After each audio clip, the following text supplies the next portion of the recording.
name is Kelly Asbury, and I'm a director here at Sony Pictures Animation. I was born in Beaumont, Texas.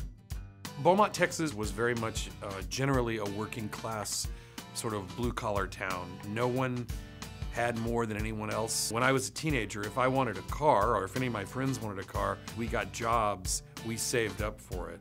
It wasn't handed to us. My dad was a Navy veteran from World War II.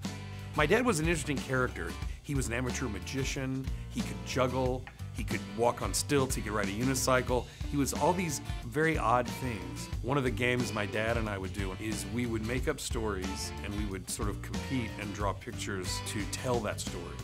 And I'll always think that was a big part of why animation became so much a part of my life, is it really is drawing pictures and making up stories for a living. So I will always think that that was the root of where I kind of started my animation love. My dad passed away when I was 12 years old from cancer. I think what that did, was really instill in me early on that I was gonna have to grow up.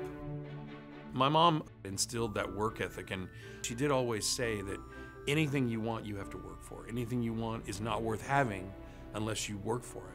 And that's certainly proven to be true in every aspect of my life. When I was 7 years old at the Jefferson Theater in Beaumont, Texas, at a matinee, my brother took me to see Snow White and the Seven Dwarfs. I remember I said to my brother, I really want to learn how to make my drawings move like that. You hear people say that they had a calling. I do believe that I had a calling to work in animation from that day forward. A book came out written by Christopher French called The Art of Walt Disney. I saved up my money and I bought this book. And that was the first time that I saw behind the scenes. And I realized all these different types of artists were working on these movies. And so I knew, okay, this dream I've got is gettable. I can do this because certainly among all these different people doing all these different things to make a movie, I can fit in there somewhere.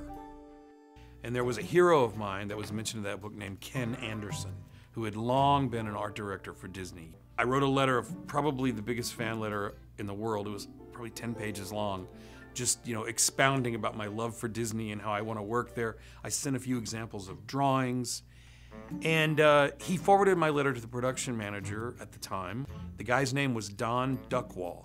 I never met Don Duckwall, but when I got the letter back, I thought it was some sort of gag. I thought, there's a guy named Donald Duckwall that works at Disney?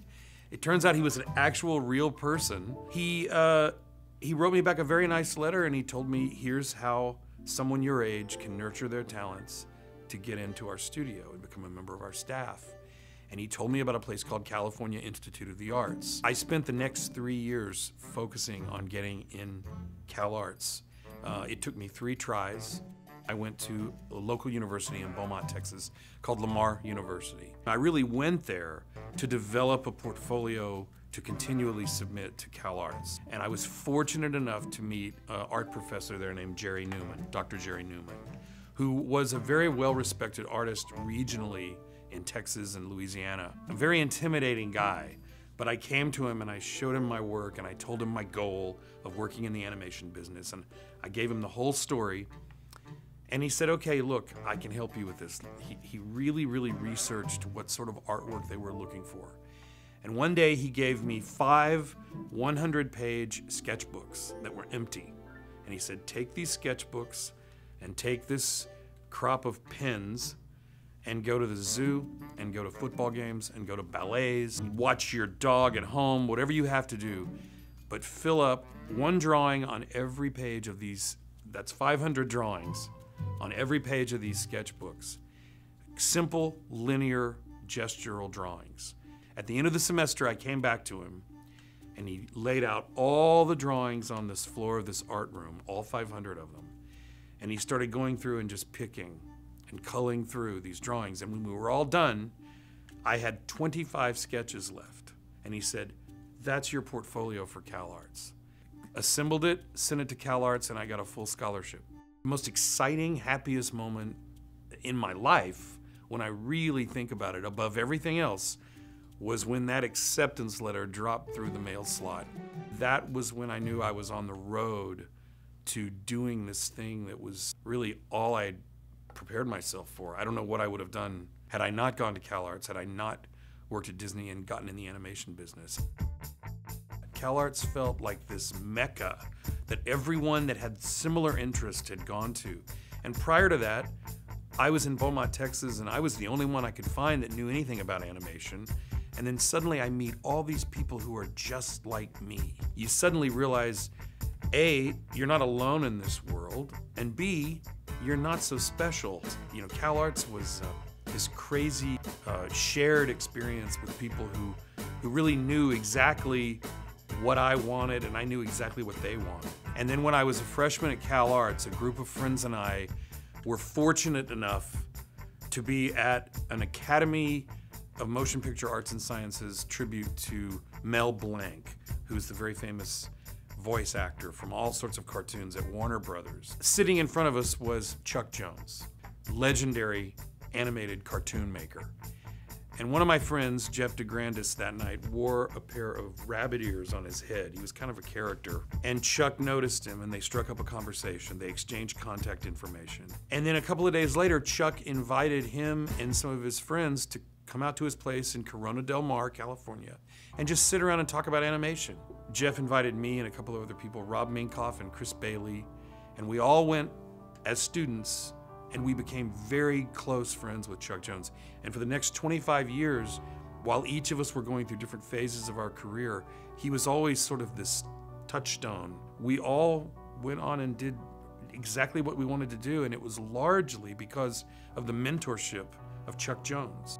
And in the end, I think it was really lessons in planning, lessons in research, lessons in reading and literature, and opening ourselves up to more than just making cartoons. He taught me to approach my job with depth, no matter how funny it's supposed to be. And that's valuable stuff. My first job in the animation business was at a small studio in Burbank called Tom Carter Productions. And then while I was working there, a friend of mine who had gotten a job at Disney just one day called me and said, look, they want to talk to you because they need someone to storyboard something in the live action division, and they want to see your portfolio, so here's a number. So I called the number and got the job very quickly and found myself at Disney after my second year at CalArts.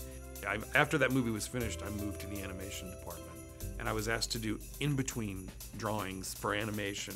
And I did that for some time on a movie called The Black Cauldron. What's interesting about that is Life magazine did a story about Disney. They advertised basically and had a story about the future of movies that are coming out. And one of them was the animated feature, The Black Cauldron. And I remember sitting in class in high school, and there was a friend of mine next to me, and I said, I'm gonna work on that movie. And she said, okay, great, you know. And then I did. And my first screen credit is on The Black Cauldron. I worked on several little projects, and then I was fortunate enough to be asked to do development work on The Little Mermaid. It was this huge hit, and it sort of reintroduced everyone to Disney fairy tales. So to have been part of the early development of that movie was amazing, still is amazing to me. And then I went on to work on Beauty and the Beast. In 1991, my good friend, the late, great Joe Ranft, who is a great story artist, at the time he was heading story on a movie called The Nightmare Before Christmas, which had been developed at Disney by Tim Burton. I was a huge fan of Tim Burton's work, and I knew about this project, and I saw an opportunity. I sent some artwork up to the director, Henry Selick. He accepted the work, and I was actually allowed to leave Disney, still working for Disney, but I moved to San Francisco and worked on The Nightmare Before Christmas as a designer and an art director. It was truly a completely different world. Learned a whole new aspect of animation, but a magical experience. And Henry Selick, I think he's the greatest stop motion animator who's ever lived. After Nightmare Before Christmas, Joe Ranft had moved over to Pixar, this little studio that was across the bay that did computer animation. Joe called me up and said, look, we'd love you to come over and sort of help us storyboard on this movie called Toy Story that we're developing for Disney. The rest is history with that one. I mean, I was so lucky to have had that brief stint working on that movie. So I went on to work on James and the Giant Peach with Joe, another wonderful experience working with Henry. And around the time that James and the Giant Peach completed, word sprang out that Jeffrey Katzenberg had departed Disney after finishing The Lion King, and that he and Steven Spielberg and David Geffen were starting a new company called DreamWorks. The whole world just changed overnight. I chose to go to DreamWorks, and I was head of story along with Lorna Cook for the first film they made called Prince of Egypt. And I'll always see Prince of Egypt as this sort of great, grand experiment. There's a lot about that film that is quite beautifully done. When I started at DreamWorks, I let it be known to Jeffrey that I wanted to really be considered for directing possibilities. The first thing he sort of put me in charge of as a director was the early development of a movie called Shrek. Funny story based on a small children's book by William Steig. At the time, Chris Farley from Saturday Night Live had been slated as the voice to play Shrek, and the movie was tailored for him. Well, unfortunately, about a year and a half into our development, Chris Farley passed away, tragically. And that sort of put the movie in a bit of limbo. Jeffrey said, look, we don't know what's gonna happen with Shrek, but why don't you move over here, and I have a movie called Spirit, Stallion of the Cimarron, that I'd like you to co-direct with Lorna Cook. After I finished Spirit, Jeffrey invited me to join the Shrek team and direct Shrek 2. Everything about the Shrek movies is about fun and about hilarity. And to work on that film and then to have it enjoy the huge success it had was a once-in-a-lifetime experience. After I finished Shrek 2, my friend Baker Bloodworth, who had been a production manager on Beauty and the Beast all those years earlier, he heard about my availability and he called me and said, I want to talk to you about this movie that is involving Elton John music, garden gnomes, and Shakespeare. And I heard the story called Romeo and Juliet, and I couldn't resist it. I just thought, there's a challenge. Let's see what we can make out of this. Very proud of the movie, worked with incredible people. It's probably the high point of my career in terms of making a film. When I finished Romeo and Juliet, I had a little bit of time. Again, you know, this between picture thing is always a nice breathing time. So I helped out my friend Chris Buck on Frozen as a storyboard artist. I just came in and 3 or 4 days a week and storyboarded. Same thing with Wreck-It Ralph. My friend Rich Moore asked me to just you know, kind of pitch in. In the meantime, I was looking at all sorts of projects, and then Bob Osher and Michelle Ramo Kuyate called me, and they said they have a project they'd like to talk to me about at Sony. It was called Kazorn and the Unicorn. After about a year and a half of developing it, it became a little unclear what the studio wanted to do with the project. Sometimes that happened. And so Kazorn was sort of put aside for a while, and in the meantime, they said, look, we have another project we'd like to talk to you about, and it's called Smurfs. And they said, we want to do a complete reboot. And so suddenly I found myself researching. I go back to Chuck Jones, research, depth, development, really learning about the characters. And I found that the work of Peyo, the original Smurfs work, was so incredibly rich and fun and entertaining and appealing that I couldn't resist trying to take this on. And now, here I am developing a brand new Smurfs feature. I was fortunate enough to know here at Sony, there was Noelle Triojo, who was a production designer. She's from France. She grew up knowing all about the Smurfs. Patrick Mate, who I'd worked with many times at DreamWorks, he was available and he knows all about the Smurfs. His ability to draw the Smurfs is almost identical to Peyo. He's a wonderful character designer. I am documenting my experience and my adventure as we go and as I learn about the Smurfs on a blog called smurfsproductionblog.com. I call it the Blueprint.